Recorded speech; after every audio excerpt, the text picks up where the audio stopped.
Фердинанд Година од Долња Бистрица на 10 мај го прослави својот 80-ти роденден, ги поканал сите роднини и пријатели и им приредил не само забава, туку и изненадување кое веројатно нема да го заборават до крајот на животот. Беше како на филм.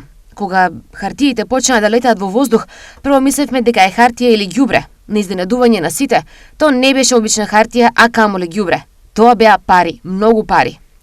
Фердинанд на 24 години ја напуштил родната Долња Бистрица и го започнал својот живот. Неговото патување го одвело во Канада, каде што работел како заварувач и монтер на парно грејење.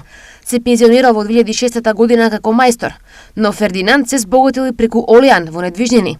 Затоа на прославата на својот 80-ти роденден, Фердинанд очигледно решил да сподели дел од тоа богатство.